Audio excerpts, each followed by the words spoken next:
it's tricky to how much of each other gives and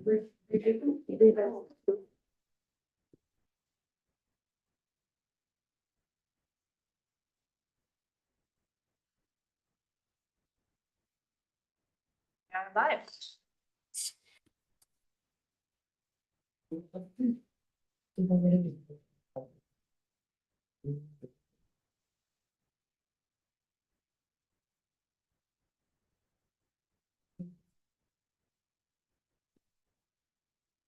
All right.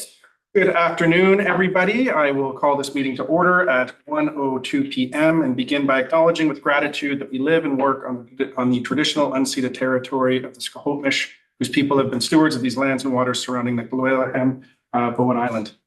And welcome to the Bowen Island Municipality meeting of Tuesday, October 15th, 2024. And thank you for joining. I'm Andrew Leonard, the Mayor of Bowen Island Municipality and the chair of this meeting. I'd like to introduce, as I always do, the other elected members of Bowen Islands Council here this afternoon, both in person and online. Starting on my far right, we have Councillor and Islands Trustee Sue Ellen Fast. To her left is Councillor and Islands Trustee Judy Getty. My far left is Councillor Tim Wake. To his right is Councillor Alison Morse. And joining us online today are Councillors John Saunders and Councillor Alex Jurgensen. We are also joined by several members of our professional staff team here this afternoon, including our Chief Administrative Officer, Kieran Dillon, as well as our Corporate Officer, Sophie Idsinga, as well as other members of our staff who may be presenting reports on the agenda here this afternoon. This meeting is being recorded, and when members of the public speak during the public comment and question and answer period of the meeting, your voice and presence will be included in the permanent recording.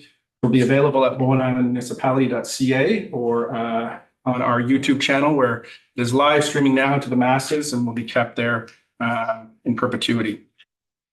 This council meeting is an official forum for the conducting of the business of local government. We all love our home. You're all very passionate about what happens here, and I would encourage everyone to maintain a constructive and respectful tone during the meeting and to direct comments and questions during the public comment and question and answer period of the meeting to myself.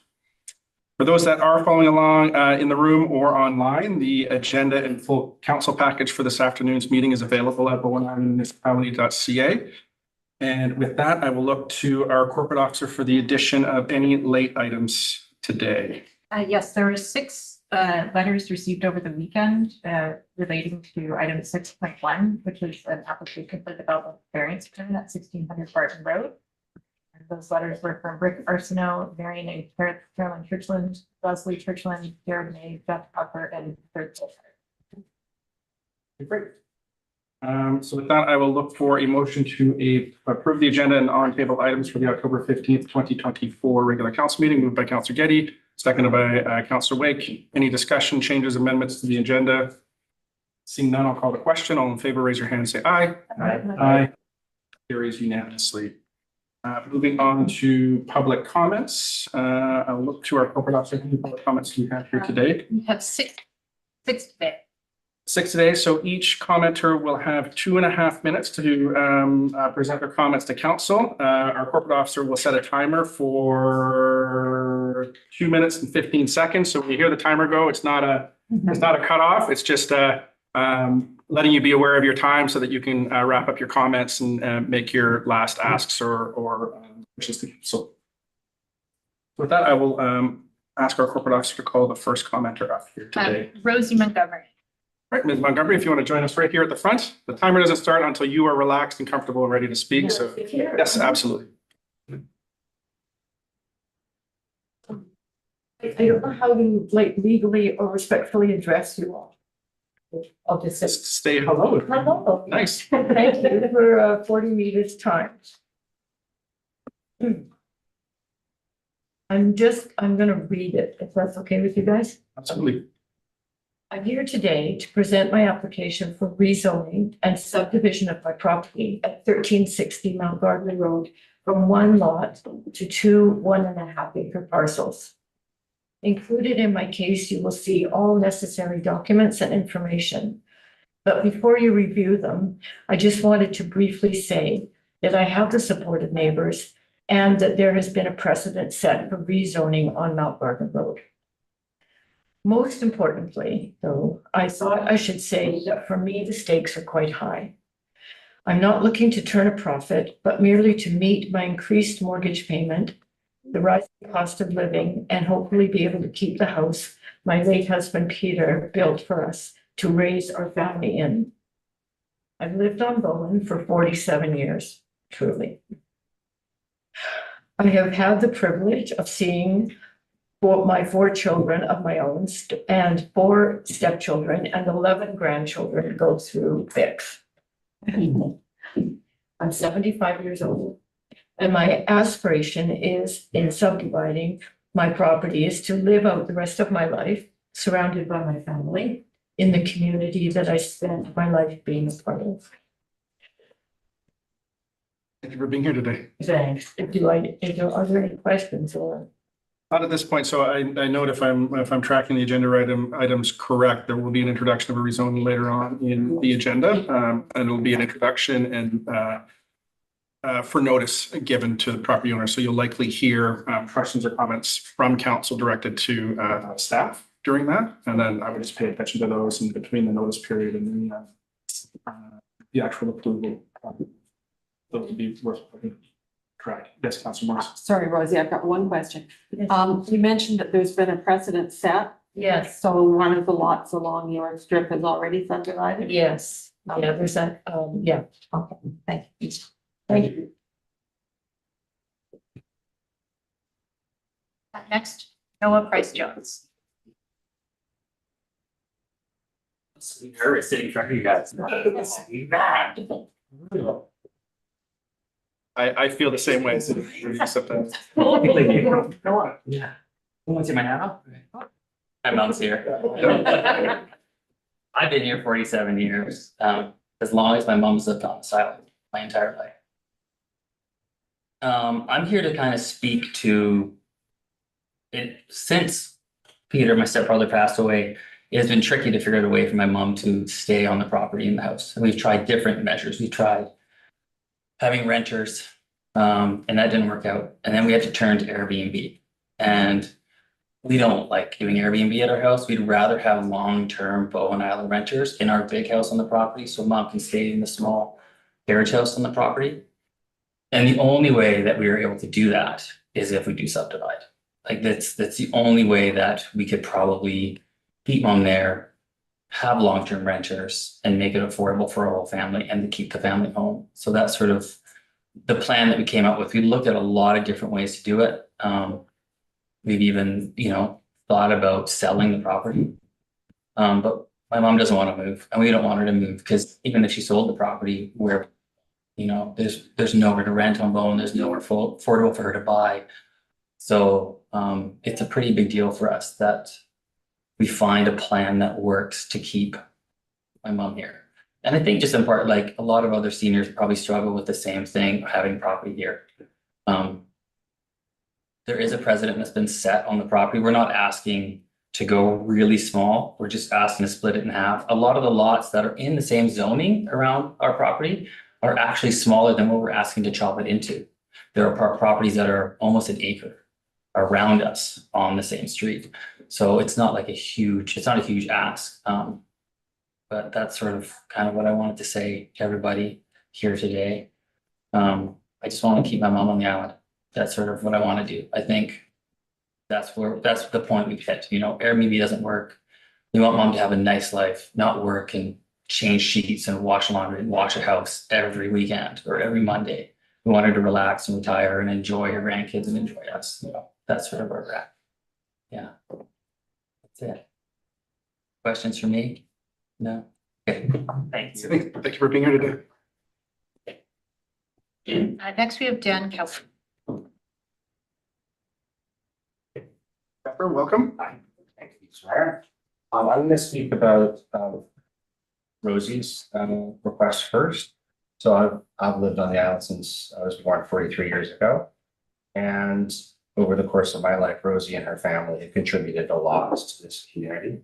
And I think they really deserve some accommodation from the community for such a reasonable request. I'm down the road, a neighbor of a sort, and I agree with them that what they're asking is very much consistent with the existing neighborhood. They're not talking about changing character of anything or doing anything that's out of step with what their neighbors have already done.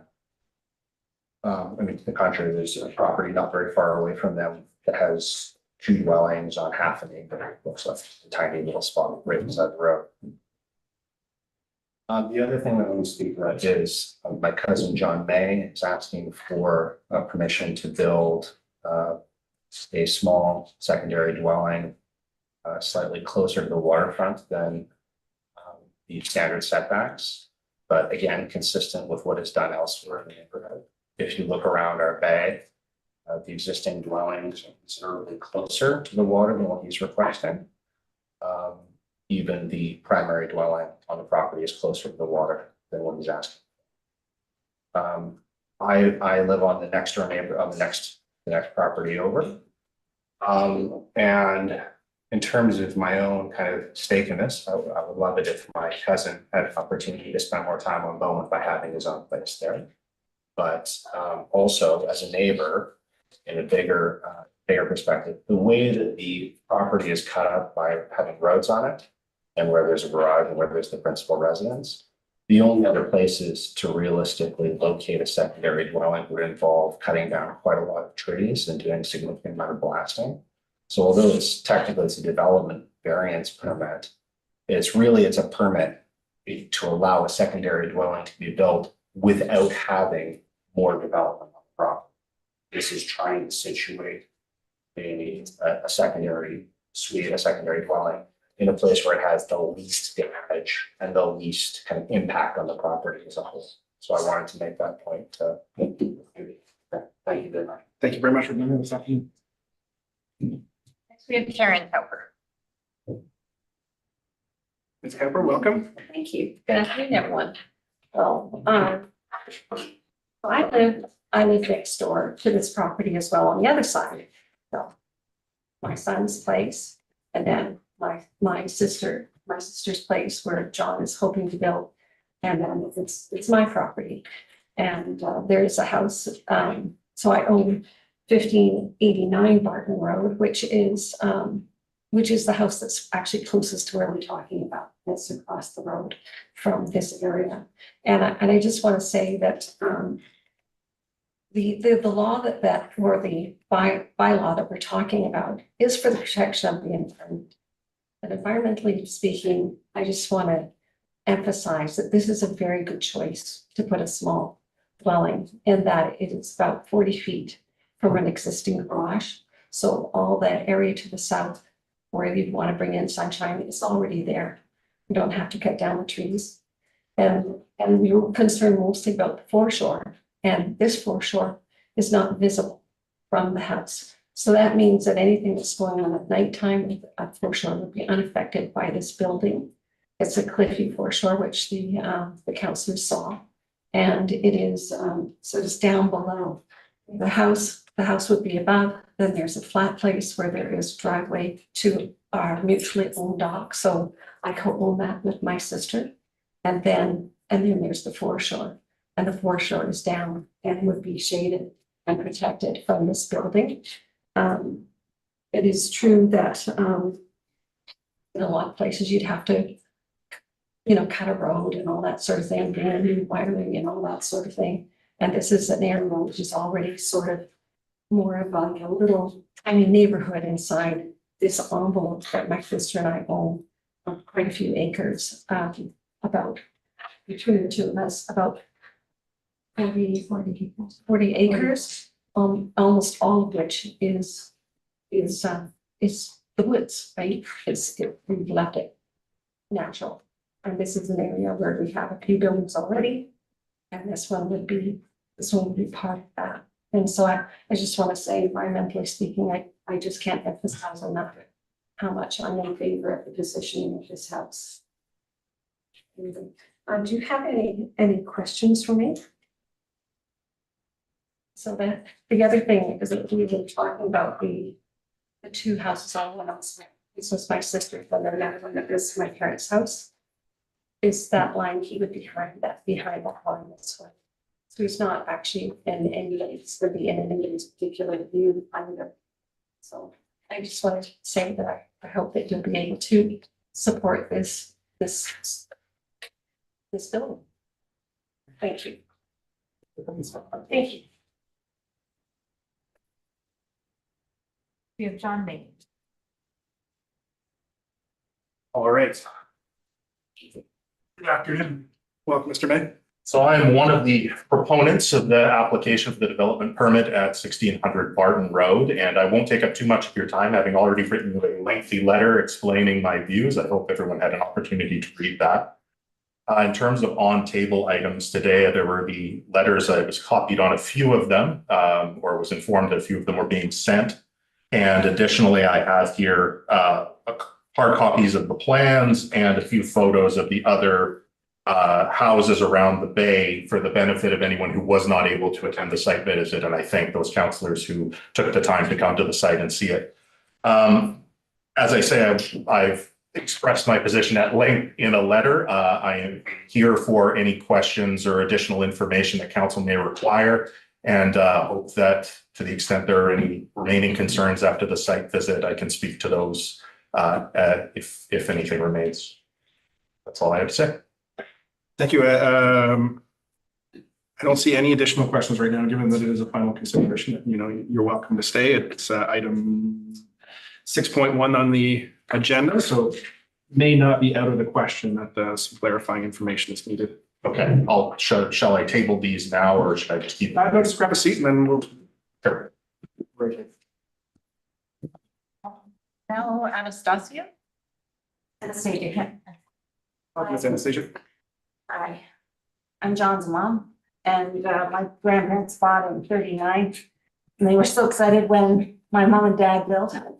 Then my mom and dad were so excited when I built, and it's been a great dream to have John built and be beside me as I go into my later years. It'll be very nice, great dream of mine as well. And the big thing is that property, even when I was a little kid back in the 50s, it doesn't look that much different now. We really tried to keep it wilderness, beautiful. There's a heritage, a little heritage orchard that Mr. Billington, I think, put in the 1930s that sort of cleared out around there and saved those trees, which we managed to save with the plans for your house, right? And all the forests that we kept pretty much as it was back in the day, and hope to continue. And as was pointed out, it's the only spot that wouldn't require a lot of trees coming down and the destruction of the wilderness area. So thank you for listening, and thank you for considering this application. And nice to meet you all. Thank you for being here. So, okay. That is all. Thank you to all of our commenters. I know it just strikes me, my appreciation for being in this role is, on days like this, where we have multiple families and multiple generations come in across the island, it's something unique, I think, to our community, and in particular the small communities. So I know that it takes something to get here today. I know that there's probably butterflies in stomachs as to what council's going to do. But I just wanted to let you know at the end of this that I just really appreciate all of you folks being here today. So thank you. Moving on to the consent agenda. As we have no delegations today, I'll look for councillors who wish to pull items from the consent agenda. Councillor Getty. 12.8, 12.9. Councillor Morse. 12.10 and 4.3. Any other councillors? Last call, seeing none, I will look for a motion to adopt the consent agenda. Moved by Councillor Getty, seconded by Councillor Fast. Any discussion? Seeing none, all in favor, raise your hand and say aye. Aye. And that carries unanimously. Moving on to the items in the consent agenda, which we will deal with in numerical order as they appear on the agenda, starting with 4.3. Draft minutes of the Mayor's Task Force and Infrastructure meeting held July 18th, 2024. Over to you for disposition, Councillor Morse. I was referring to the report under new business for the Sun Cove Sewer System, wastewater treatment plant, and the first paragraph notes that Urban Systems had reviewed the material that had been submitted by Brad Hawthorne. And then it says MTFI members requested to see the written response. So I'm assuming there was a written report from Urban Systems, and could that be circulated to council as well? Yes, anything that we have from Urban Systems can be circulated to council. I looked at the September minutes, I couldn't see it there as an attachment. I'll take a look at it. I had asked Urban, a number of questions that have been referred to Urban Systems. We got a response from that. So it might be from that, but then there's also the issue more broadly of the INI data or the INI question related to Snug Cove sewer, which I'm not sure that we've seen a response yet from Urban Systems, so I'd have to take a look. Well, at that. that's the paragraph that was referring to the INI and everything. Okay. And it says staff had advised that Urban Systems had reviewed the material and MTFI members requested to see the written response. So asking that I could come Yes. to council as well. And on that, I'll move that the draft minutes of the mayor's task force on infrastructure meeting held July 18th, 2024. No recommendations for council's consideration be received. Moved by Councillor Moore, seconded by Councillor Getty. Any further discussion? Seeing none, I'll call the question. All in favor, raise your hand, say aye. Aye. And that carries unanimously. Moving on to our correspondence section 12.8, a letter from MP Patrick Weiler regarding Green and Inclusive Community Buildings Program dated October 2nd, 2024. Over to you, Councillor Getty. All right, so this was dated October the 2nd. It had a deadline of tomorrow, October the 16th. And it's talking about a fund for upgrading municipal properties with respect to green or green technology or accessibility. So I realized that I should have done something earlier in terms of when we first got the agenda to see whether or not this would fit, for instance, the solar panels on the fire hall, or I don't know, I guess we don't have jurisdiction over the school, but some of the public buildings in terms of I don't know if we can talk about the new community center, but it is a fund that is become available federally, and I think we should keep it in mind in terms of, we obviously missed this deadline, but I was hoping to continue with it, that we keep it in mind with funds. So receive for information. Moved to receive by Councillor Getty, seconded by Councillor Fast. Any further discussion, debate? Seeing none, I'll call the question. All in favor, raise your hand and say aye. And that carries unanimously. Moving on to 12.9 BC Ferries regarding the Queen of Capilano annual refit dated October 2nd, 2024. Over to you, Councillor Getty. So this one's mine as well, and I just wanted to make sure that if people hadn't read it in the newspaper or seen it on our website, or we're acknowledging that it's another opportunity to make it public. So it's supposed to start today with the Queen of Cumberland arriving. I don't know if it has. I know there's construction down there, but and continuing on at least until, or as long as December the 7th. So it's almost 8 weeks. So something to look forward to. I just wanted to add. Just when we got through the summer. Yep. Right. Okay. And hopefully shorter than that. We don't have any major construction going on, so receive for information. Okay, move to receive by Councillor Getty, second or comment, second.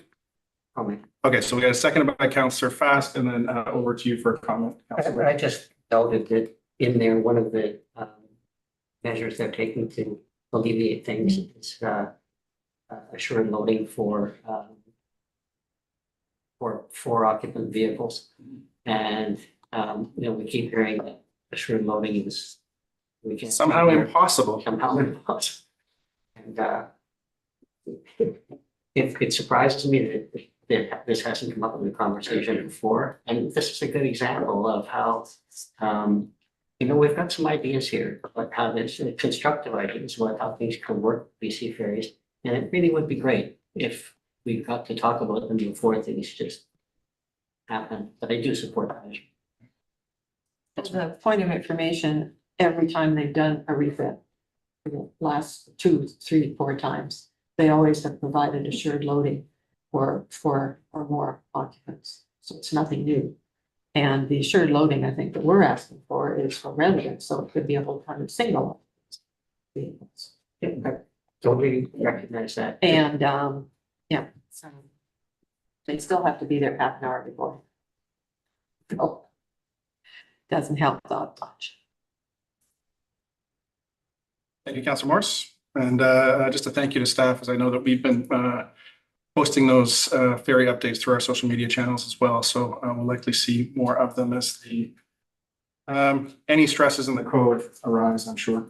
And with that, I'll call the question. All in favor, raise your hand, say aye. Aye. Carries unanimously. 12.10, Roger Brownsey regarding pub politics dated October 4th, 2024. Over to you, Councillor Morse. The letter in question was thanking council for organizing Right. a candidates meeting for one particular candidate on the island. And my understanding is we had nothing to do with that as council in organizing it. So I pulled it to clarify the misinformation. We happened to, I think the mayor circulated the notice that he got, but it was not organized by municipality or council. Just wanted to clarify that, and I'll move receipt. Moved by Councillor Morse, seconded by Councillor Wake. All in favor, raise your hand, say aye. Aye. And that carries unanimously, and that is received. And that concludes our items that have been pulled from the consent agenda. Moving on to business arising from minutes, we have 6.1, consideration of application for a development variance permit at 1600 Barton Road. And I believe we have Drew Darkin, our community planner, joining us today. Drew here today. Sounds like someone running downstairs. Right. Somebody running downstairs. The meeting on the background and heard his name. So.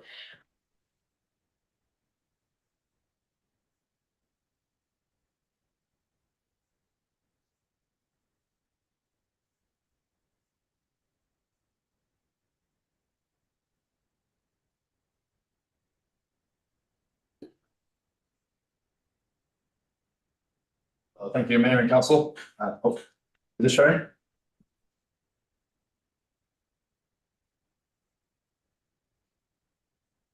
They're working now. So, thank you, Mayor and Council. So, the purpose of this presentation is to provide results of the public notification, the DBP application for 1600 Barton Road, and to present the permit for Council's consideration.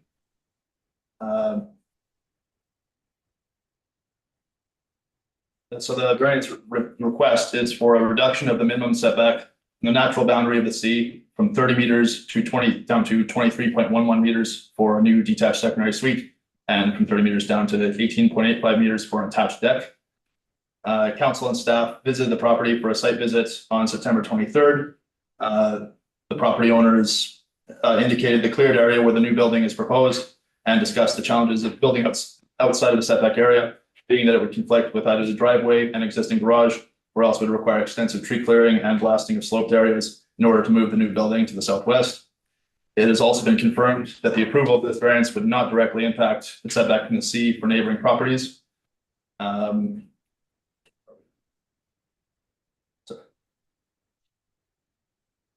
This is partly because the property has a public road on one side and the setback averaging does not apply to lots on the other side of the highway.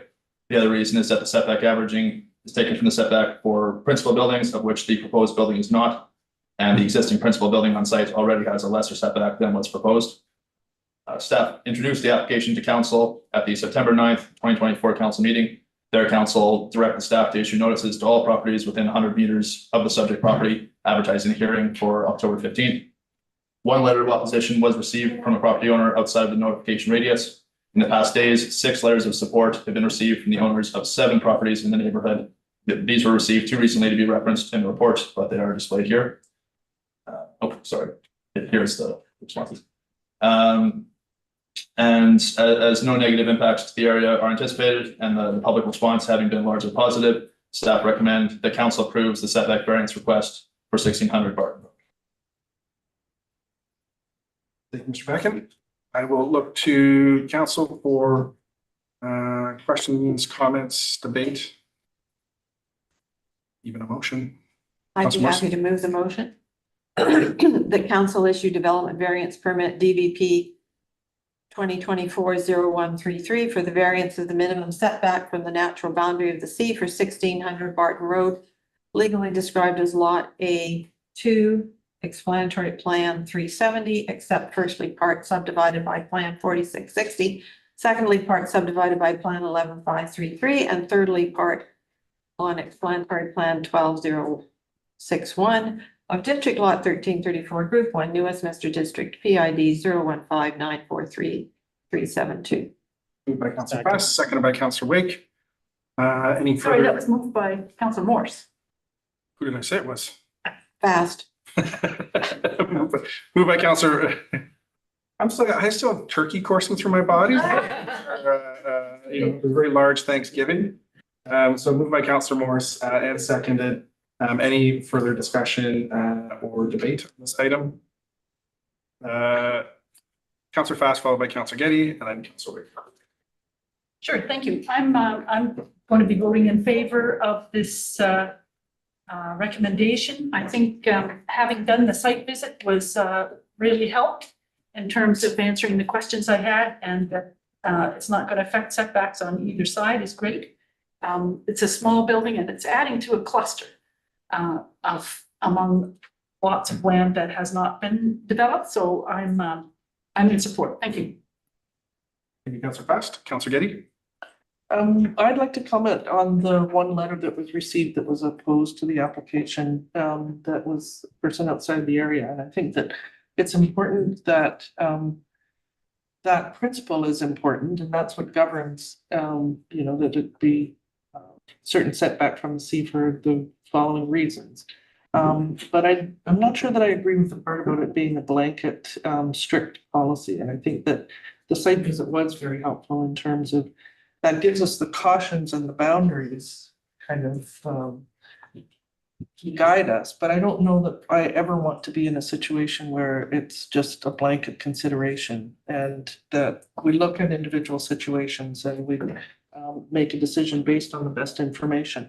And I think I went back and looked at this. We don't have a topographical map that's included, but we did have the one that was in the staff report that showed there's that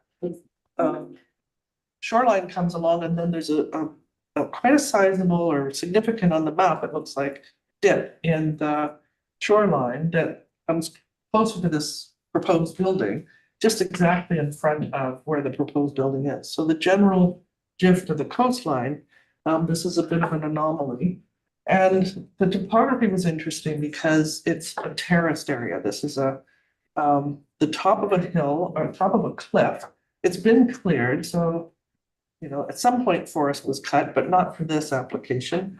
But then there's a cliff that goes down and a road that goes in there, another little site on a terrace, and then some trees. So in terms of the visibility from the water, I'm not sure that it's necessarily going to be as close as some of the neighbors and as visible as some of the neighbors. Plus, it's a small building that fits nicely in that spot.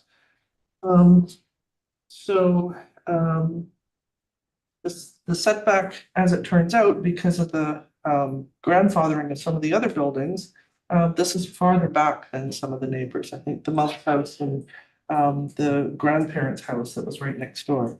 So for all of those reasons, I'm in favor of this. I don't have any difficulty. I understand the caution that we were considering, and I've been satisfied with the site visit. So. Thank you, Councillor Getty. Councillor Wake, followed by Councillor Saunders. We and I particularly was concerned when this was first brought up, and you really couldn't understand what was happening on site just by looking at the maps and layout. And having visited the site, and for all the reasons that have been mentioned here, but I think the most important is all the development is now clustered, as Councillor Fast pointed out, in one area. And yes, that area is close to the water, but there is development already there, and there's this huge expanse of virtually untouched forest and quite a steep hill. You know, if you were to just push it back, you'd be pushing it, you'd have to clear a substantial amount. And so this really does seem to be the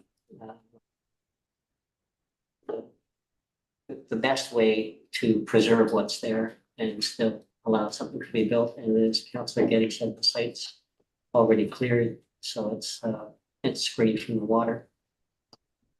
So I think it's a good example of when you make an exception. Thank you, Councillor Wake. And over to you online, Councillor Saunders. Thank you. Did I unmute? Yes, I did. Okay, good. I don't normally like to be the one who agrees with everybody, but I can't help but agree with everybody. I wasn't able to make the site visit, but I snuck around there one morning on my own and had a look at the site. I find that, you know, having had that view of it and looking at the responses from the neighbors and the thoroughness of the staff report on the pros and cons of this, we spent a lot of time talking about how badly we need more housing here. And I'm pleased to see we're not looking for ways to not add more housing, but we're looking for ways to accommodate that. And I think the most important thing for me is that, as Councillor Getty pointed out, this is a variance. It's not a blanket, now everybody can do this. There's a reason it's called a variance. And I think we've had this discussion before. So I'm very satisfied that this is a good plan moving forward. Thank you. Thank you, Councillor Saunders. So we have a motion that's been moved and seconded. I see no further speakers on the list. I will call the question. All in favor, raise your hand and say aye. Aye. Any opposed? And that carries unanimously. Moving on to item 7.1, Public Works Services Bylaw number 663, 2024, related bylaws. We have our Bylaw Services Supervisor, Doug Woods, with us today. Good afternoon, everyone. Hello. Hope you had a chance to look over the slightly altered report and the new materials I added for the second meeting today. I'm the one that asked all the questions. They were all Yeah, so maybe I'll just factually answered, so. turn it wholeheartedly over to Councillor Morse here to see if all of her concerns were appropriately addressed. And that was the one word, yes, okay. I'm not seeing any further hands. Perhaps we can get a motion on the table. Councillor Getty. I did have one with respect to, the parking in an emergency zone. So page 25 of the report, and it's, item 15.2. And,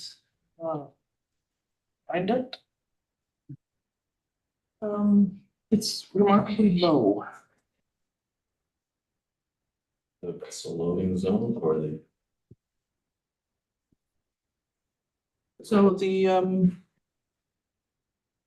we're at the bottom of the page, 15.2, birthing in a water tax and emergency services zone, first contravention, second and third.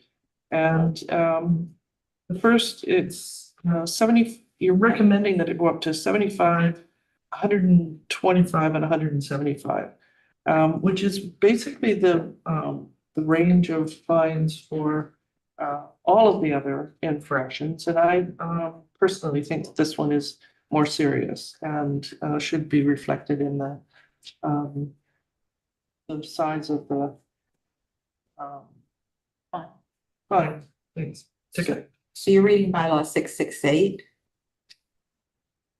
Yeah, so we're on 668 and in the In the list of fines. Yep, the list of fines, we're at 15.2.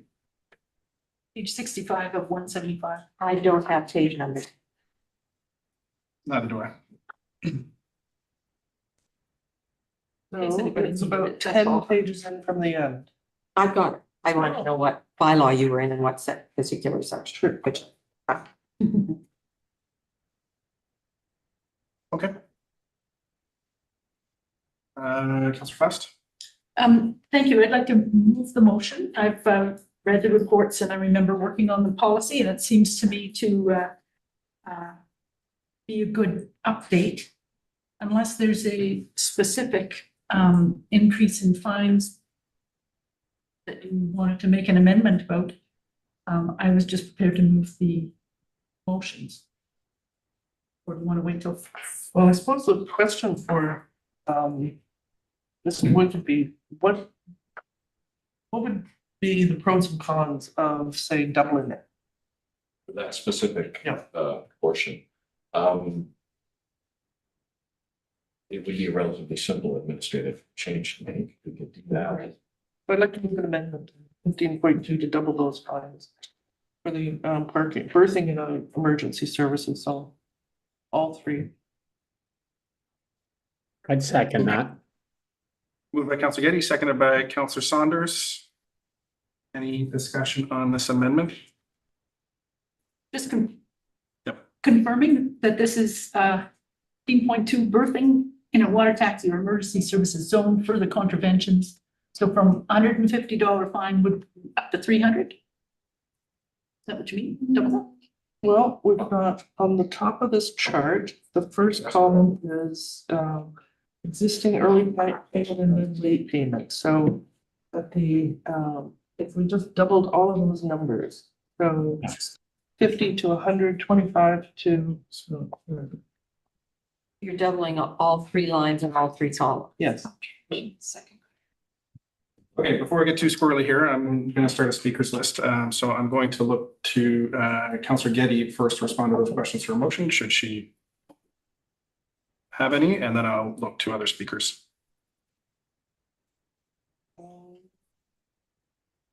Basically, it's just doubling everything. Okay. A nice, easy administrative. And so just for clarification, doubling everything is the intent to double everything in all three of those 15.2 lines? Yes, 3 lines, 3 columns. Right. Councillor Wake, you have your hand up. I'm just wondering if, so we're actually doubling the fine, and we're also doubling the fee for, doubling the relaxation for early and the penalty for late.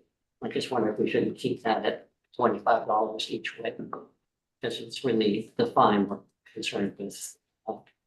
We're gonna penalize them more in this case because they late.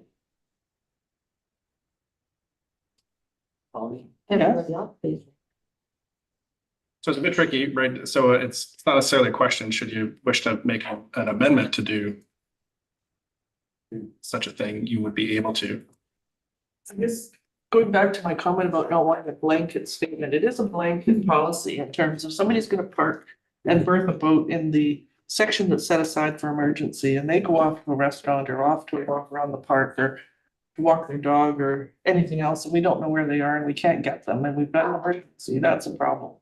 So there could be some sort of a notification to people that if they're parked there, that is subject to significant increase in fines. Not that they will read fine print, not that they will know until after the fact, but still, it's, you know, hopefully a learning experience. So I'm supporting the increase in the fine. So the fine itself would be in the first case, $50 would go to $100. Yes. And the relaxation for early payment would go from $25 to $50. So basically, you would be getting back to what the original fine used to be. I just, there's two principles here. One is the fine and one is how soon you pay. And I don't know if it's gonna be a deterrent for people, more of a deterrent. Because they're probably not gonna understand. Like the payment early? Okay, so we're getting into conversation across the table, so we can speak and we can debate on the motion, we can amend the motion. But I'm gonna go over to Council Morris for this. So this motion has, amendment motion was seconded? Yes, Okay, didn't catch that. So all the other, your penalty on the first, you know, just looking at 4.2, your penalty is $50. If you pay it early, then you're only gonna pay 25. And if you wait and don't pay it and we have to chase you, then you're gonna pay 75. So that standard formula, half of the first column, the first and second columns added together, that's the standard through the whole thing. So why would you change somebody who's now paying $100 fine? You're gonna cut it down to 25 when they pay early, rather than 50, like all the others. So you're changing the whole methodology for that one section. You know, $25 less, so I don't.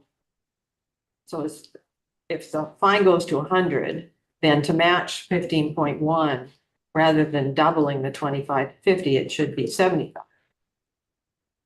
So I'm not sure that the doubling works necessarily all the way across, but so I'm not quite sure what Dr. Wade was trying to get at. Maybe we could, I mean, it would be helpful if we actually block up a little chart which had the new numbers in it, but that's not easy to do, I guess. Okay, and over to you, Councillor Fest. Thank you. Question for staff. In terms of the need for this amendment, is this a particular problem? Birthing in a water taxi or emergency services zone? I've not seen it happen. Thank you. And just for the record, there is signage that Hormer has put up. It's just temporary sort of no parking signs that are there to dissuade people from parking in their section. Thank you.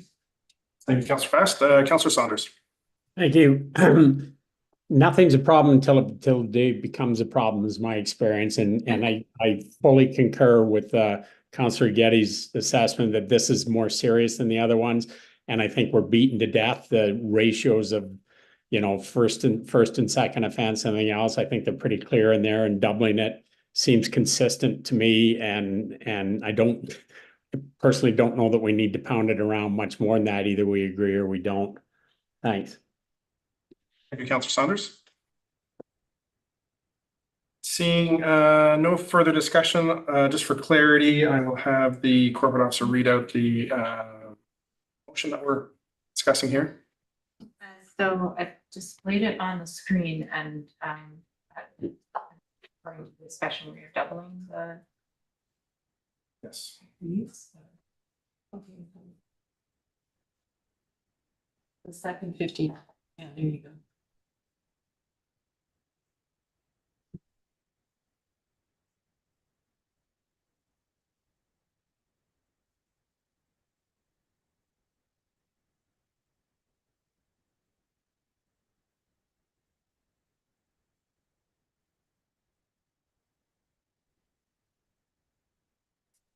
My issue is, I have no objection to the doubling of the fee. But I think the relaxation on penalty or the early payment or the increase for late payment should follow the same methodology as all the others. And it doesn't the way that's laid out. Councillor Wake. Well, perhaps I didn't explain myself, but that's exactly what I was suggesting, is that the fine doubles, but the late or early discount or whether stays at $25 either way. $25 deduction. Yeah. No, because if you look at up above, it's $150 and it's 125 if you pay early. So following the same consistency, if we made the 100 doubled, then it should be 75 if you pay early. And it should be 150 if you pay late. Or 125 if you pay late. So Okay. you're following the Thank you. I hear that. Not heard an amendment. We have a motion. Everybody's had a chance to speak on it, so we can vote on the motion and then see where it goes.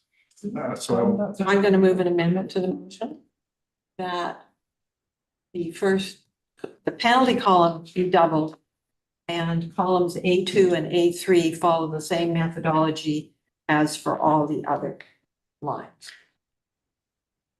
I'll second. And I don't have time to work the numbers out, sorry. You got the numbers worked out, Joe?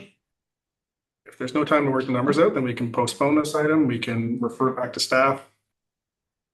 or we can get some actual wording for the motion on the table, for an amendment on the table.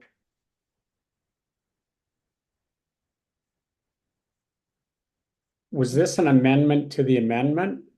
Yes. Well, it's the first motion isn't technically an amendment, it's just an emotion, it's a motion to amend the bylaw. So it's not an amendment to a motion. Right, I just want to know which one I'm voting on, what Councillor Getty suggested or this next one. Councillor Morris is proposing an amendment that has not been seconded yet. Okay.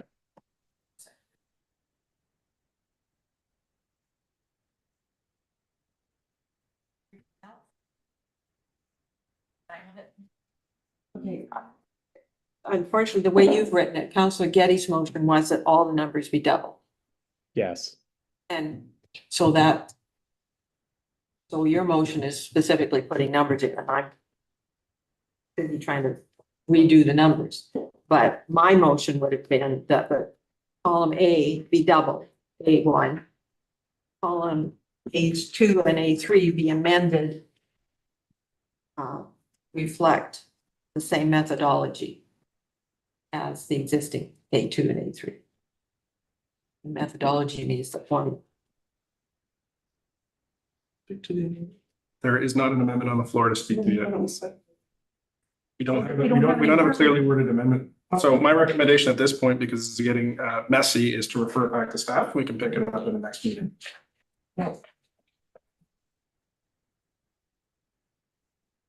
So Councillor Moore still has the floor. She's making an amendment.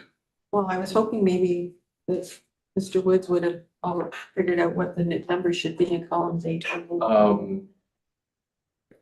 You can look at it as though there's a doubling and a halving and all that, or you can look at it like there's a $25 increase or a $25 discount on the values.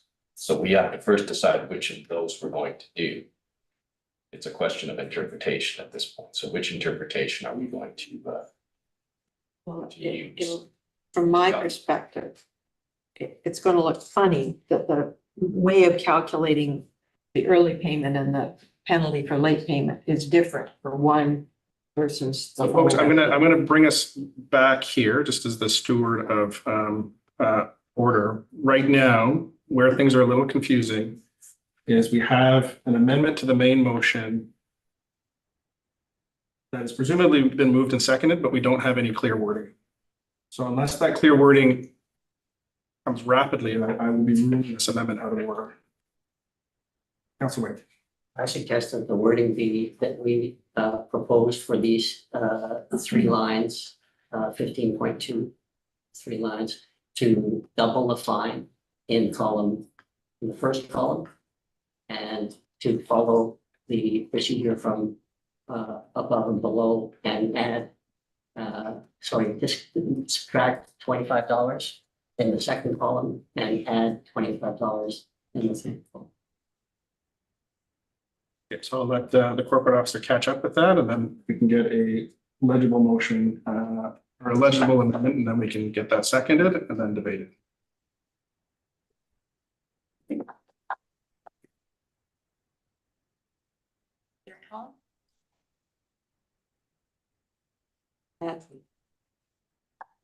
It is Councillor Getty's amendment still out there somewhere? It is, I'm tracking it, so Okay, let's work through this here. So Yeah. where we're at now is that there's an amendment, we're trying to get an amendment to the main motion that is clear and then can be discussed, debated, voted on by the body, and then it'll bring us back to an adoption of the main motion. So please give me a second here just to get clarity for council and for the room. I'm going to let the corporate officer speak to or reading out the amendment that she's got from Councillors Morse and Wake. So that is that bylaw number 668/2024 be amended at section 15.2 to double the fine in the first column and to follow the procedure from above and below by subtracting $25 from the second column and adding $25. Okay. And then if, for my own clarity, that effectively replaces the 3 sections of the original motion? Okay. So is this the amendment that you would like to bring to the floor? Yeah, I've actually worked the numbers out here. So moved by Councillor Morse, seconded by Councillor Wake. We are on a discussion of this as an amendment. Is there any discussion or debate here? Councillor Saunders, I still see your hand up. It just popped up on its own here. So when we subtract $25 from the second column, is that after things have been doubled, after the original has been doubled, or $25 from what the Yes. existing second column says? You doubled column. Okay, because that's not clear to me, but that's fine with me, but that's not clear because we didn't double the second column. You're saying subtract $25 from the second column. By subtracting, oh, it should be from the first column. Yeah, Change- okay, so Yeah. the second column should be the first column minus 25, and the And the third column third should be the column first should column be plus 25, plus 20. correct? Yeah. Change third in the last line.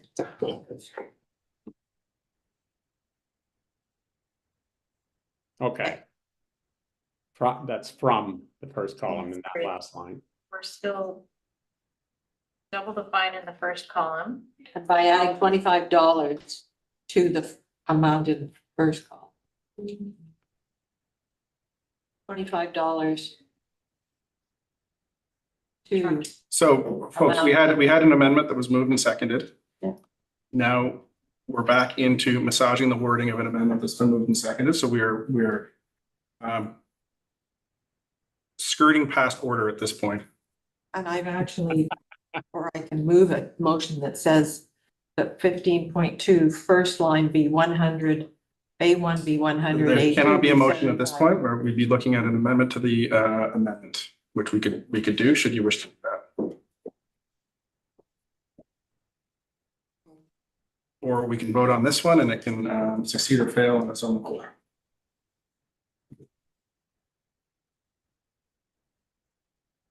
I'm not seeing any further discussion, so I'm going to call the question on the amendment that bylaw number 668, 2024 be amended at S 15.2 to double the fine in the first column and to follow the procedure from the above and below by subtracting $25 from the first column and adding $25 From the first column.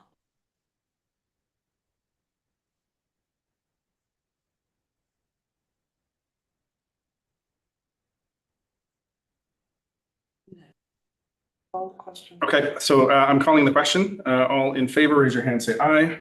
Aye. All opposed, raise your hand, say nay. Nay, that does not carry with Councillor Wade, Councillor Fast, Councillor Getty, and in opposition. We are now back to Councillor Getty's main motion. That bylaw number 668, 2024 be amended as follows. 22, birthing in a water taxi emergency services zone. First contravention, $100, then $50, $150. 50.2, birthing in a water taxi emergency services zone. Second contravention, 200, 150, or 250. 15.2, birthing in a water taxi or emergency services zone. Further contraventions, 300, 250, and 350. Not seeing any further discussion on this, so I will call the question. All in favor, raise your hand and say aye. Aye. All opposed, raise your hand and say nay. Nay. So that motion carries with Councillor Morris and Councillor Wake in opposition.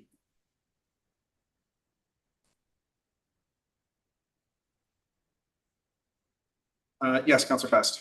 I'd like to move the motion now. Okay. I move that Bowen Island Municipality Public Works Services Bylaw number 663, 2024 be read a second and third time. That Bowen Island, Can we sever it? If you're gonna sever them, then we can read them all and have them severed, or we can vote on them one at a time. that Bowen Island Municipality Fees and Charges Bylaw number 651, 2024 Amendment Public Wharf Services Bylaw 664, 2024 be read a second and third time. That Bowen Island Municipality Bylaw Notice Enforcement Bylaw number 196, 2008 Amendment Public Wharf Services Bylaw 668, 2024 be read a second and third time as amended. Moved by Councillor Fast, seconded by Councillor Getty. Any discussion on the recommendation as read? Seeing none, I will call the question. Yes, Councillor Morse. So bylaw, the 196 is the, is it bylaw 196 or bylaw 668? Oh. Okay, 'cause we've only got one. I was looking at this page. So. I wasn't quite sure, but one of them, so it's 196, it's been amended. Yes, you may. So the bylaw that was just amended is bylaw 668 2024, which is an amendment bylaw to 196 2000. Oh, I heard her. Okay. And that's the one you put as amended to. Yes. 7, please. Yep, they'll be considered severed and we will address each one of them individually. So the first, that Bowen Island Municipality Public Works Services Bylaw number 663, 2024 be read a second and third time. Is there any discussion on this one? Seeing no further discussion, I'll call the question. All in favor, raise your hand, say aye. Aye. And that carries. The second clause, the Bowen Island Municipality Fees and Charges Bylaws number 651, 2024. Amendment, Public Works Services Bylaw 664, 2024 be read a second and third time. Is there any discussion on this item? Seeing none, I'll call the question. All in favor, raise your hand, say aye. Aye. Aye. That carries. And the third, the Bowen Island Municipality Bylaw Notice Enforcement Bylaw number 196, 2008, Amendment, Public Works Services Bylaw 668 be read a second and third time. As amended. As amended. Any further discussion on this item? Seeing none, I'll call the question then. All in favor, raise your hand, say aye. Aye. Aye. All opposed, raise your hand, say nay. Nay. So that carries with Councillor Morse in opposition. Oh, well, that was fun. Real? Would encourage council for making motions on the fly, perhaps to have them written out beforehand if they are complex, or be able to give them some thought. We can also call recesses if necessary. That felt a bit messier than it should. And thank you, Mr. Woods. Moving on to 7.2, bylaw amendments for short-term rentals. We have Daniel Martin, our manager of planning and development, joining us here today.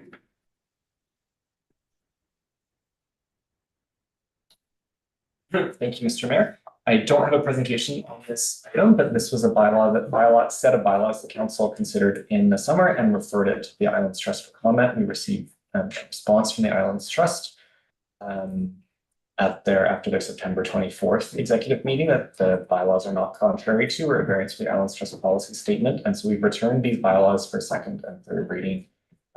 We have made some minor amendments to the bylaws that were discussed when we presented in July. So there were some changes to whereas clauses, some additional definitions that were mentioned in the bylaw but not defined, and some minor editing and adding throughout the bylaws. I'll look to council for any questions or comments from the planner. Seeing none, perhaps we could get the recommendation on the floor. Councillor Fast. I move that bylaw number 658, 2024, cited as Bowen Island Municipality Business Licensing Bylaw number 465, 2019, amendment bylaw number 658, 2024, be read a second and third time as amended. That bylaw number 659, 2024. Cited as Bowen Island Municipality Bylaw Notice Enforcement Bylaw number 196, 2008, amendment bylaw number 659. 2024 be read a second and third time as amended. That bylaw number 660, 2024, cited as Bowen Island Municipality Land Use Bylaw number 57, 2002, amendment bylaw number 660, 2024, be read a second and third time as amended. Moved by Councillor Fast, seconded by Councillor Getty. Any further discussion or debate on this item? Seeing none, I'll call the question. All in favor, raise your hand, say aye. Aye. Aye, and that carries unanimously. Thank you, Mr. Martin. Councillor Getty? I had some questions of Director Martin, and he answered an incredibly proud plan that was forwarded by our CAO to everybody. So that was a good process. Thank you. Thank you. Next up, 7.3, the 2025 to 2027 permissive tax exemption bylaw number 669, 2024. We have our Chief Financial Officer, Kristen Watson, joining us here online today. And over to you, Ms. Watson. Thank you, Mayor. Through the chair to the rest of council. I have before you presented the draft permissive tax exemption bylaw. This bylaw exempts from property taxation, and it's property valuation tax only. It is important to know that any properties that do have parcel taxes on them are still required to pay those parcel taxes. So a permissive tax exemption only applies to the property value taxes on any property. The draft bylaw before you today, it has the addition of 2 newly acquired Bowen Island Conservancy properties that were acquired by Bowen Island Conservancy during the year in 2024. And as well, it is amending the existing permissive tax exemption bylaw to remove the property, the Class 6 business portion that is owned by Castle Properties, Inc. And that is the building that we currently use as a municipal hall. So effective January 1st, that property tax exemption will be removed, and this municipal hall property will be returned as a taxable property to the assessment roll. There is a policy in place in order to guide permissive tax exemptions by council, and it does have a limit that the value of overall property tax exemptions may not exceed 1.5% of the previous year's taxation revenue. So that limit prescribed by policy is $123,000. The total value of the property tax exemptions as presented in the bylaw come to $80,489. So that is within the prescribed financial cap. The property tax exemption bylaw, it must go through statutory notice provision. So it must appear in 2 editions of the undercurrent before adopted by council. So it will be advertised this week and next week as well. And it must be adopted by council before October 31st of any year in order to be in effect for the following year. So staff do recommend that the property tax exemption bylaw number 669 be read a first, second, and third time. Thank you to the CFO. I'll look to council for any questions or comments or to move the recommendation. Councilor Morse. I'm happy to move the recommendation unless there's any questions beforehand. I'm not seeing any, so feel free. I'll move that Bowen Island Municipality 2025 to 2027 permissive tax exemption bylaw number 669 2024 be read a first, second, and third time. Thank you. Moved by Councilor Morse, seconded by Councilor Getty. Any further discussion or debate on this item? Seeing none, I'll call the question. All in favor, raise your hand, say aye. Aye. Aye. And that carries unanimously. Next, 8.1 under staff reports, applications for multi-year core grant funding. Over to you again, Ms. Watson. Thank you, Mayor. Through the mayor to the rest of council, we did receive 2 applications from community organizations this year for multi-year core funding. There is a council policy which governs the decision around applicants who apply for multi-year core funding. They may apply for up to 4 years. Typically, the applications must be in respect of a service that is one that is often provided by municipalities and other jurisdictions. They must be either a charitable or nonprofit organization. Financial accountability and responsibility.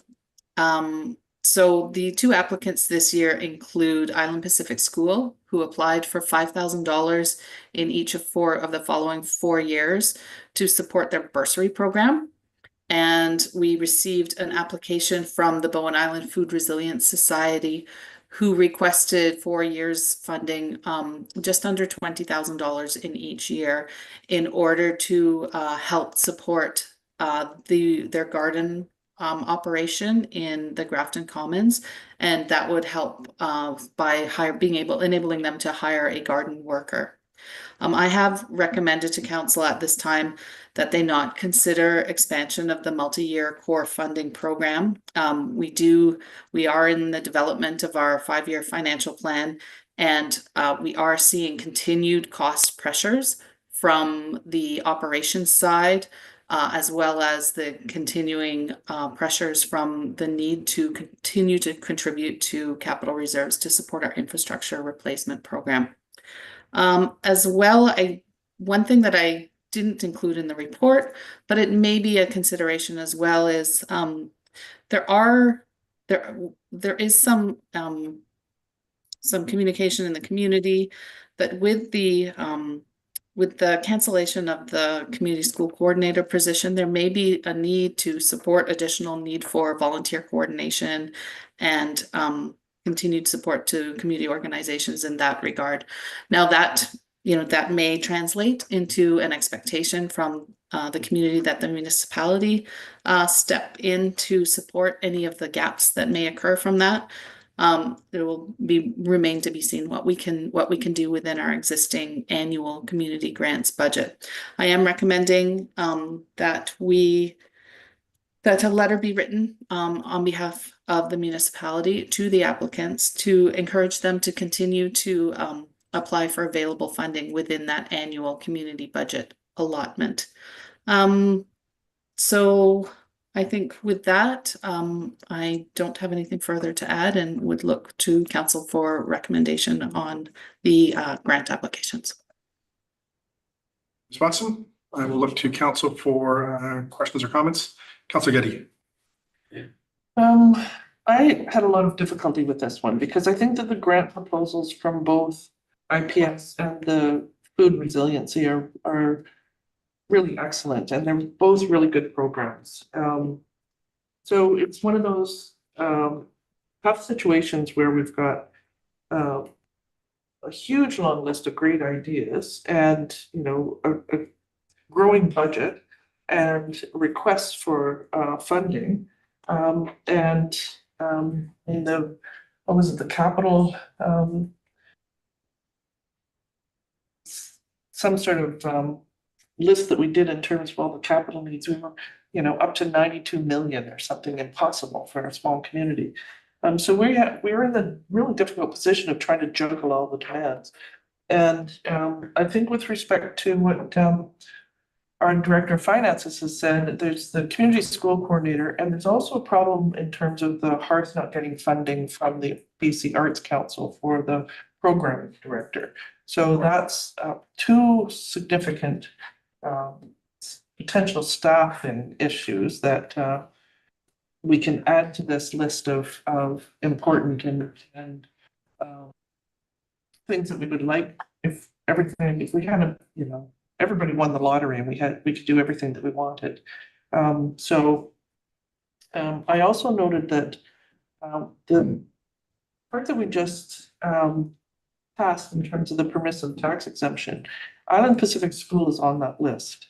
And as wonderful as this program is, and as much as we would I think we should want to encourage people that don't have all of the funding to meet all the expenses and get more people involved in terms of their bursary program, that adds to the difficulty in making a decision about the core funding for that.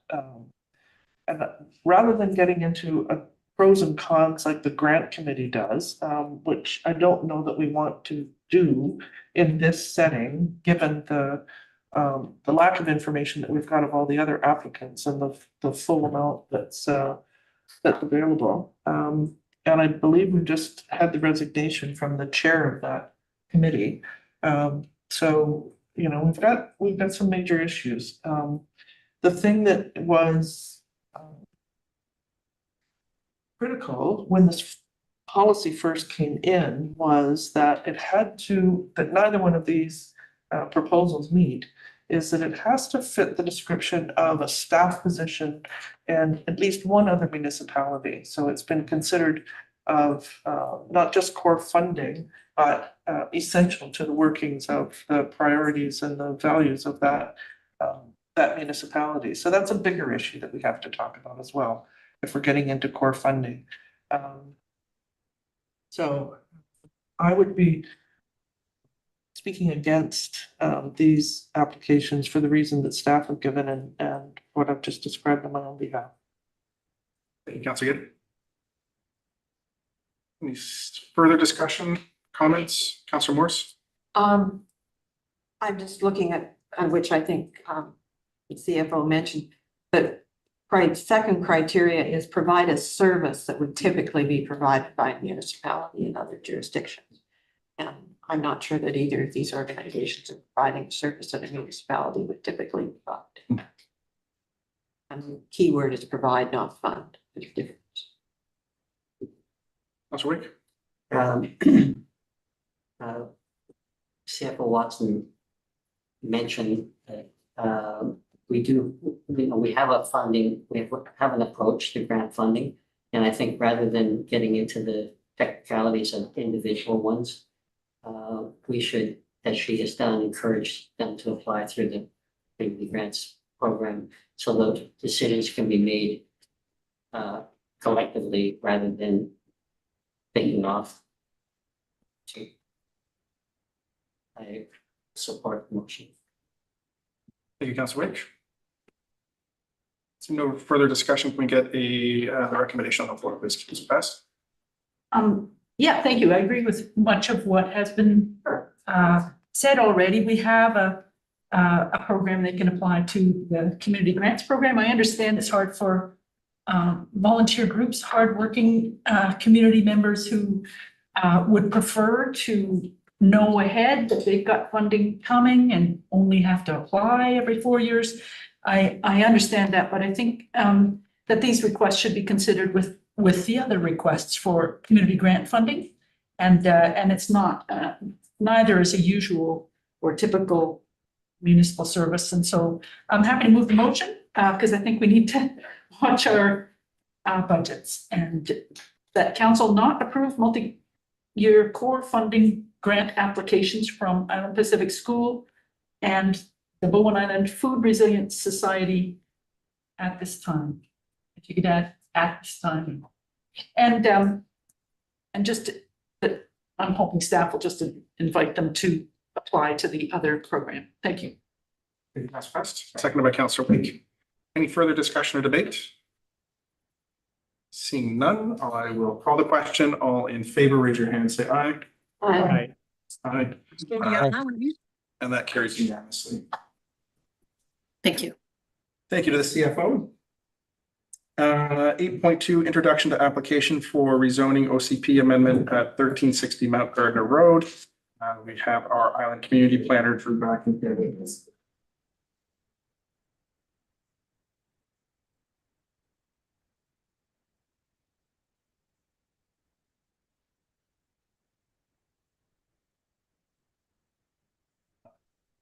Thank you, Mayor and Council.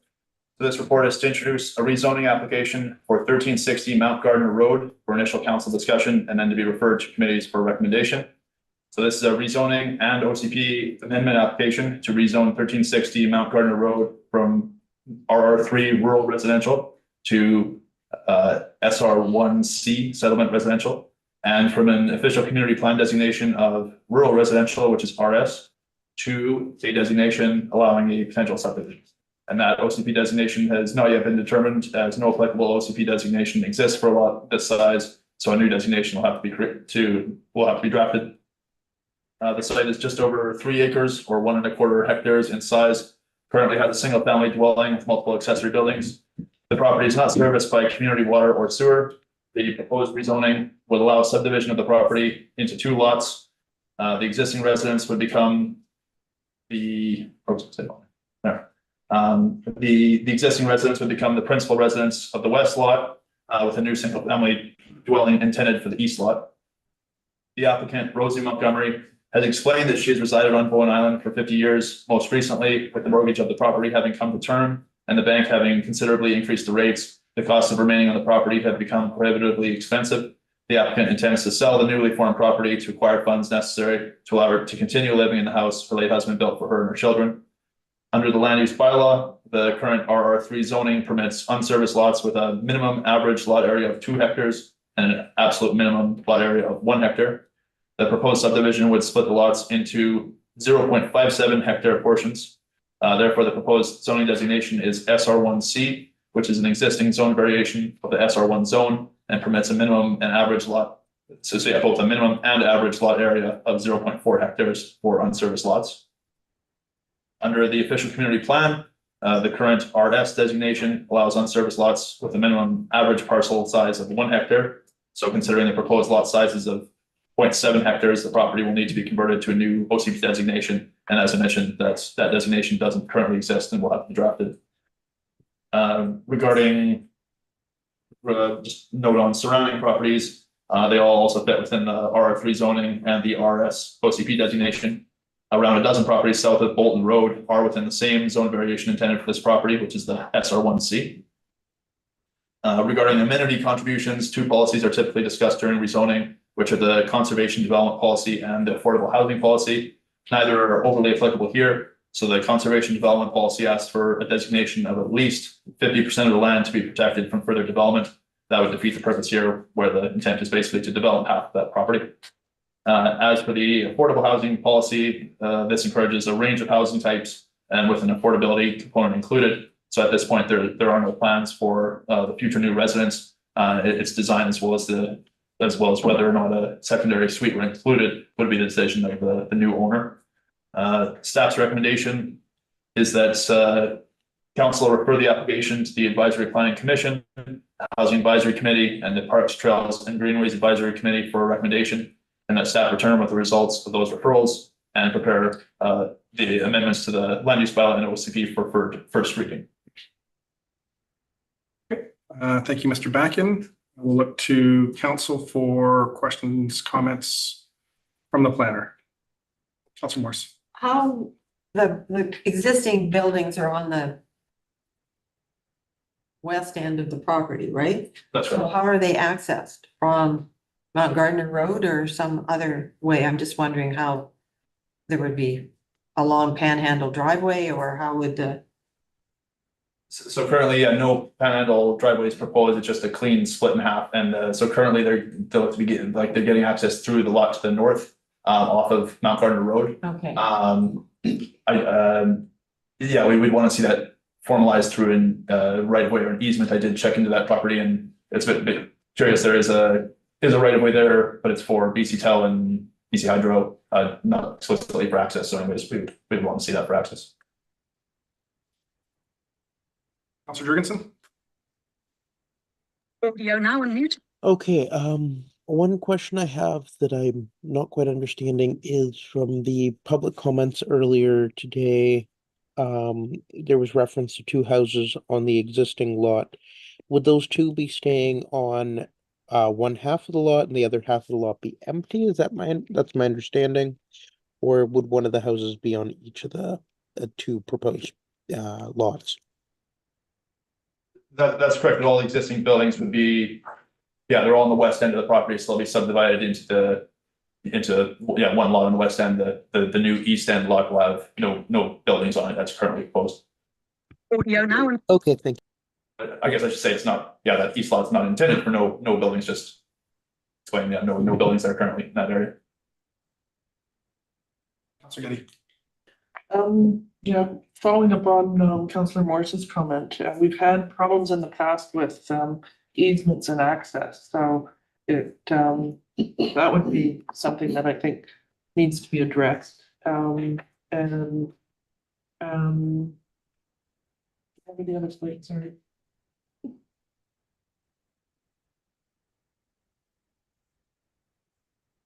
Yes, so should this move forward? So there's let's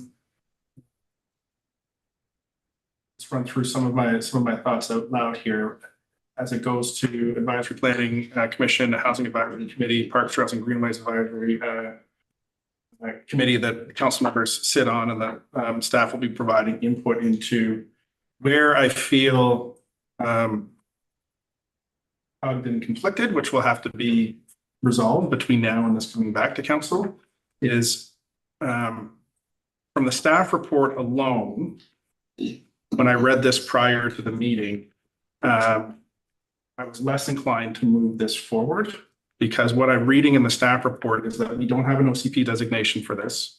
It doesn't fit into the conservation development policy guidelines. There's the affordable housing policy isn't applicable there, and it also needs a rezoning. So it feels like a bit of a reading it straight like this felt like a bit of a big deal to have a recommendation that, given that it doesn't fit into our OCP, given that it doesn't fit into our existing policies, staff is recommending that we prepare the bylaw to amend. And I didn't really get from this report the rationale for that recommendation. That said, hearing the property owner today and the property owner's family, I mean, there's clearly an argument for that property owner to be able to remain in the property, age in place, have the property accessible for the family. And what I'll need to see as this works through committees and comes back to council is a reconciliation of that. Because right now, as it stands, strictly from the staff report, I don't see a justification for an OCP amendment and something that doesn't fit into any of our policies for this recommendation to be contained in the report. So as this gets taken up by committees, I'd like to see that discussion had. It might require some discussion about some of those wider issues that I think the property owner and the property owner's family has brought in front of council today. And then how do we reconcile that as the municipal body here is something that I'd like to see happen, but when it comes back here. And given that we've got, we've just hired a consultant for the OCP review, because this is also going to feed into that process as well. So it's not just a straight simple rezoning or a zone variation, like we're getting into OCP amendments as well as impact on other policies. And all those pieces need to be square for me as this comes back to council for the next time.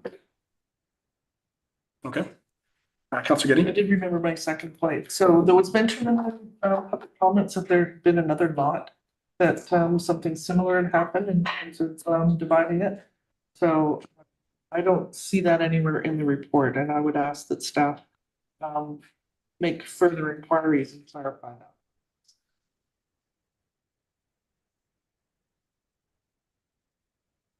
Any further questions or comments for the planner before we get a recommendation or an alternate motion? Councillor Waite? So, my understanding that you would prefer to do the referral, so part one, part two, but not direct staff to prepare the bylaw to amend until we have a chance to review what's happened. Perhaps I'd look to staff for clarification on that process. So if the intent today, and just some clarification on timeline. So if the intent today was to come to council for a referral to the various committees and that staff report back, as well as initiation of directing staff to prepare the bylaw that amends the land use bylaw as well as the official community plan, is the intention to do that bylaw work first and bring that to the committees for their comment on it? Or is it going to be to go to the committees, get their feedback, and then draft a bylaw that's then going to come back to council? To the mayor, the intent would be to do the referrals to committees to draft the bylaw, subsequent, like incorporating that feedback to bring to council. Okay. Okay, so then if I'm hearing that correctly, for a body like the Advisory Planning Commission, they'll have to grapple with the type of zone or the type of OCP designation that's going to need to be created as a result of this. That's correct. And I think for the APC, I think we were bringing a discussion about, what that would look like. So we wouldn't actually have a draft bylaw for them, but it'd be like the zoning would be this and the OCP would have to be, would have to look like this to make it work. So some discussion for them to see what would be in a draft bylaw, but we wouldn't actually have a drafted bylaw. And I see your hand, Councillor Moore. So I got my turkey wires crossed today, Councillor Fast. So Okay, and then that'll have to be put in the context to them of we'll be doing an OCP amendment, but all of that might be moot as we go through an overhaul of OCP generally. Cool. Councillor Fast. Thanks. So you said a lot of the things that I would have, that I agree with, that I would have said. I think there's a principle here in that we need to look at the parcels or the properties or the land first, above the people, no matter how wonderful they are and how much they've contributed to the community. Eventually, the land could be in very different hands, and would we still have made the same decision? I would like to be sure that we're making the best decision for the island and the land and the Islands Trust Act about rural character and protecting and preserving unique amenities and the environment. So I'm going to, however, I'm interested in what the committees would have to say. Now, having, I don't know of, anyway, I haven't been on the property. If I was there, it was a long, long time ago. And I think I would like to move the first two parts of the recommendation and add the words "and report back to council" before staff spend time preparing a bylaw. So then we can have a sense of whether we want to spend our staff's valuable time on that step. You know, so I would like to move that council refer application OCP RZ 02/2021 to the Advisory Planning Commission, the Housing Advisory Committee, and Parks, Trails and Greenways Advisory Committee for recommendations with an S. And that council direct staff to refer back with the results of the referrals and report back to council. Moved by Councillor Fast. Seconded by Councillor Wake. Any further discussion or debate on this? Just my comments, I'm supportive of the motion and just sitting with it a little more. What's interesting to me is we had I believe we had a similar subdivision request come to us in this year or in recent memory, but it was for a bit of a veiled short-term rental use. So it was to subdivide, basically to add more units. And what I'm really looking to reconcile in my mind, and I suppose I'm saying this for the benefit of staff as you shepherd this through the process, is that the rigid application of policies on a small community like this that has, you know, the generational feel on it, you know, begs exceptions. And how can we get to the place of building policy, building OCP, building bylaws that allow for that flexibility, but are also, you know, that have like a strong spine but a soft belly, that are compassionate to existing land and property owners, but at the same time ensure that we're maintaining our sort of our island character. And I think that's the conflict and tension that we're going to see in this application. And I think it provides some exciting opportunities to have those conversations and work this through our committees. And I look forward to what they come back with. Okay. Mayor Leonard, may I just Yes. correct something? There was the application number was stated incorrectly on the agenda cover sheet. It's actually OCP/RZ 2024-0154. I'll edit that in the resolution. I wondered about the 2021. So I'll just, we'll do that by unanimous consent then, because it was moved and seconded. So is there any objection to amending the application number? No, so that is adopted by unanimous consent. And seeing no further discussion or debate, I will call the question. All in favor, raise your hand, say aye. Aye. Aye. And that carries unanimously. Councilor Morse. I'm not sure when the appropriate time is to organize a site visit. I think that would be useful. And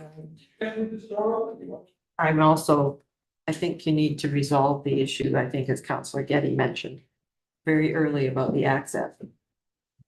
Because whether that would, if it's not granted, then what happens? So we'll leave that in the hands of staff. Thank you, Mr. Bracken. Correspondence has been dealt with in consent, along with our committee minutes and agendas. Moving on to new business 11.1, update to Council on Metro Vancouver business. We'll start with Councillor Witt, who attended the last board meeting as alternate. And if you wanted to provide any updates from that board meeting, Councillor Witt. Yes, it was, bulk of the meeting was receiving, about a dozen different reports. Some of which I think are really of interest and worth mentioning here to council and the community. There was a Metro Vancouver 10-year salmon enhancement action plan update. There was a natural asset management regional park update. And that was of interest because part of the purpose for that was to find some way of quantifying the value of a natural asset to the visitors and users of the park. And it turned out that currently, by their estimation, the services provided to people are valued at about $1 billion annually, which I thought was, I didn't completely understand exactly how they came up with that, but it's all explained there. And there were also some regional planning committee reports, Metro 2050 Climate Policy Enhancement Study. And there were some revised recommendations to support the protection of and restoration of trees and other ecosystems on lands with a non-urban regional land use designation and lands outside the urban containment boundary. And to encourage environmental and climate change related analysis as part of appropriate Metro 2050 amendment applications. And then finally, there was an invasive species best management practices report, specifically targeting bamboo, cherry laurel, and common periwinkle. And that report was received as well. So actually, all of those reports were received, and that was all for me. Thank you, Councillor Wick. And from my end, the Metro Vancouver is fully absorbed in budget planning right now. So the last two committee meetings that I attended in regional parks and the electoral area district were all related to budgets. We received presentations from the finance department as well as the CAO and his designates about the budget. Coming up next Saturday, the 26th, as council probably knows, there is a Council of Councils being held in New Westminster that will be entirely about Metro Vancouver's budgets for its four governing organizations. And with regards to TransLink, the Mayor's Council right now is really involved in increasing public awareness and pressing the issues of public transit in this year's election. So they've been compiling documents, they've compiled the party platforms, they've been sending out emails and social media notices about the importance of public transit in this year's election, as well as highlighting what will happen if the funding gap, the operational funding gap in TransLink isn't closed, and the fiscal cliff that the organization will go under and impacts to transit in the region. On Bowen Island, it would be, and most of the outlying communities, should TransLink not receive funding, it could be pretty detrimental to our service, either eliminating it entirely or significantly reducing the already limited hours that our community shuttles run. Unless there's any questions, I will move on to our Islands Trust updates from our Islands trustees. I've been involved in the hiring of the new CAO for the trust, and I have been trying to get some sort of a notice from the chair to see whether or not I can make any kind of an announcement, and I haven't had a response to my question, so I'm not able to make any kind of wonderful announcement, but we're very far along in the process, so hopefully very soon. That has been a very, very interesting process. It's taken quite some time. It's a group of 6 or 7 of us that are the chairs of all of the standing committees, and we've gotten along reasonably well, and we hired a contract company leaders to do the search for us, and we've had an incredible array of applicants, so we're very lucky. That said, there's lots of ongoing issues and going to be lots and lots and lots of work for the new incoming CAO, so both internally and externally. There's a letter that's gone out to the province to ask for a full review of the mandate of the Islands Trust. So that was a close vote, 14-10, and nevertheless, that was successful and it went out. That may have been part of what enthralled you in watching the video of the trust council meeting. Anyway, there's quite a lot of work that is ongoing, and I'm now a member of the Financial Planning Committee, and we've just everybody's been off sick. There was a whole bunch of COVID or something that went around at the council meeting, and so we've just had 3 weeks of everybody shutting down and being away and very, very sick. So we're rescheduling meetings. So instead of this week, it's next week for the Financial Planning Committee meeting. Anyway, onward and upward. Thank you, Trustee Getty. Over to you, Trustee Fast. Just to add a few little bits here, the last trust council meeting was held September 24th to 26th in Nanaimo. It was a fractious meeting, and I'm not sure that we're getting a lot actually accomplished this term. However, Elder Lally from the Nanaimo First Nation welcomed us, and there's a lot of good things happening in terms of First Nations and reconciliation through the trust work.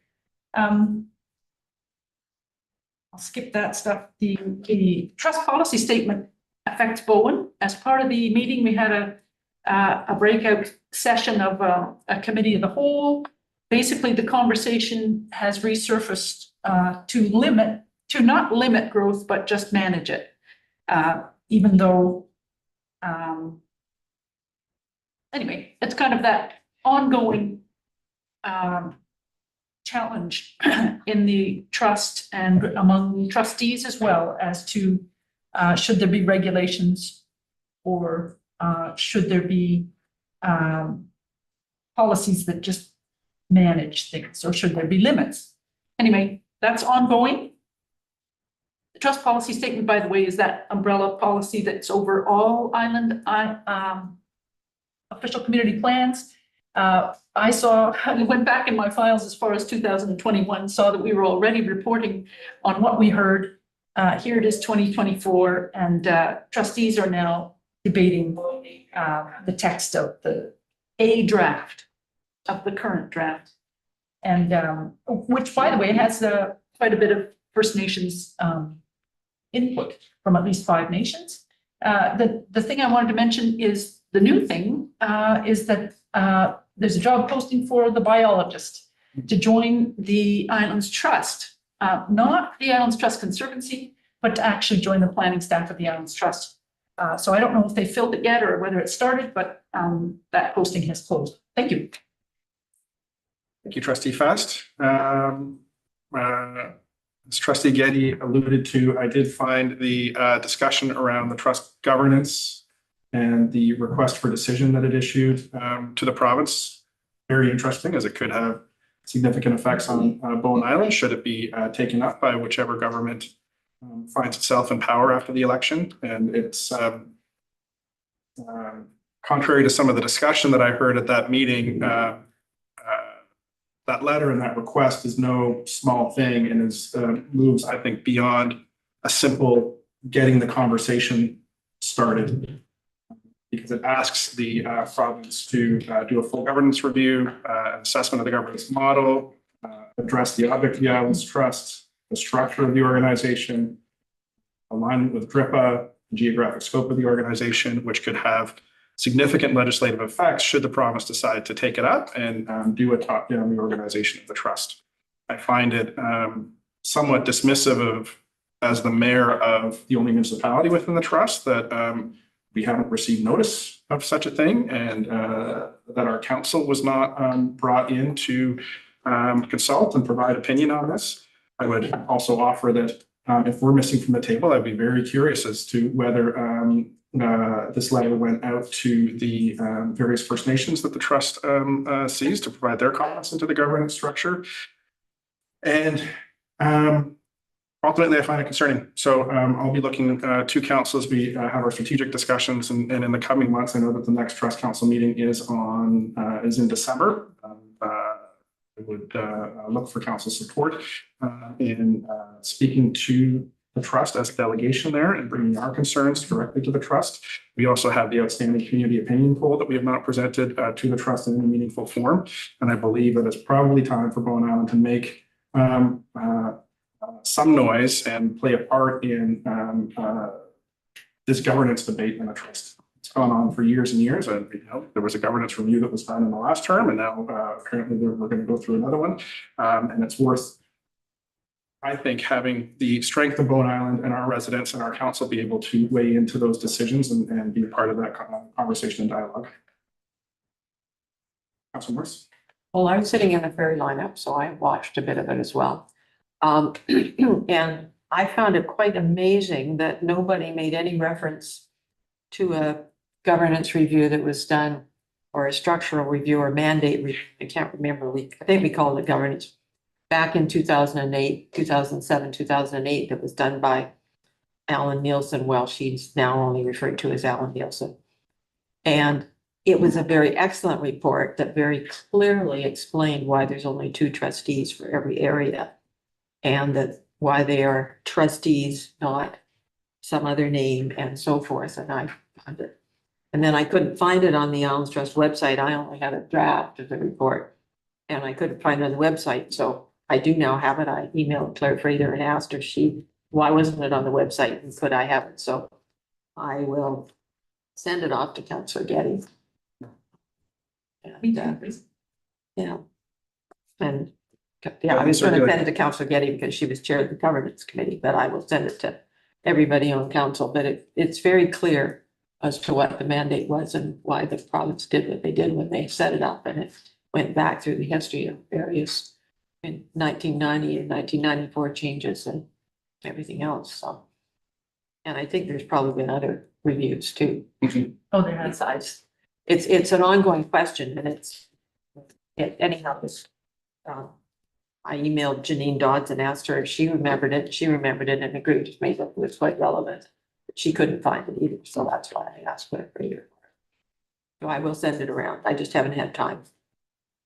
That'd be great. I think that would be very helpful. And all the questions are interesting. I heard, I did hear much discussion about the equal representation of islands within the trust, and I think it's particularly salient given our own membership in Metro Vancouver, where Bowen Island does have equal representation in that organization, and our voice is incredibly diluted.